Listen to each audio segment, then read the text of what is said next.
Hey, welcome back everyone, Mike Zero here once again. Today we are discussing Star Wars Episode 3, Revenge of the Sith. Now before I get to today's subject, if you guys are new here to the channel, please do make sure to subscribe if you do end up enjoying the content for today. Thank you all so very much, it is greatly appreciated. Now, today I really want to dive into a what-if scenario between both Anakin Skywalker and Count Dooku, as of course Emperor Palpatine is watching over. Now, as you all know, when we're looking at Episode 3, Revenge of the Sith, Anakin Skywalker ends up literally beheading Count Dooku, alright?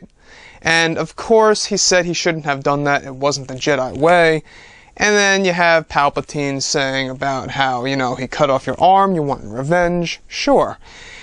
How interesting would it be if Anakin Skywalker did not end up killing Count Dooku after he cut off his hands and left him alive?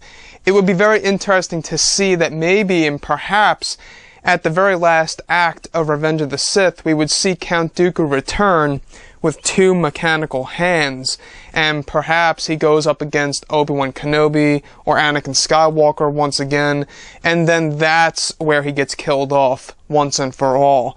So I think that would be a very good touch for not only Revenge of the Sith, but for Count Dooku as a character to have had more screen time, in a sense, in Revenge of the Sith, because I think that it would have been cool if this character, since I love this character so very much, it would have been cool to have him on screen more so in what is my opinion here, the best film in the prequel trilogy.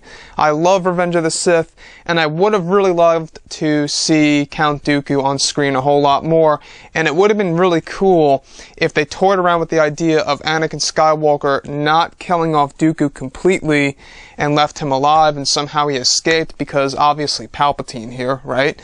And he has mechanical hands now, and he battles against Anakin and Obi-Wan, and he eventually just gets killed off. I think that would be a very cool way to have given Count Dooku more screen time. And when you're looking at it from a different perspective, sure, they kind of had to do this to really show Anakin Skywalker's downfall toward the dark side, and his decision essentially of killing Count Dooku was pretty much a good starting point, and it just pretty much kept going from that point forward.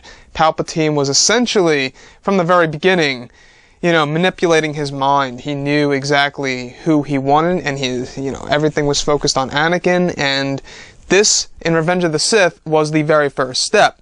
It was having him kill off Count Dooku, going up against the Jedi ways. And that was a very interesting touch. However, it would have been really cool if they let him live and Count Dooku just comes back with two mechanical hands and dies at the end of the film.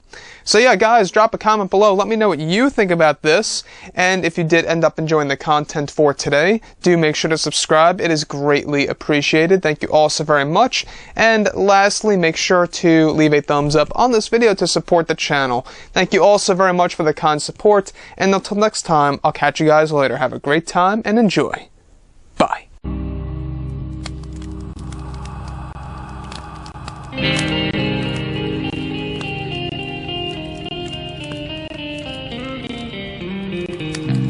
Gun in hand, we are alone again.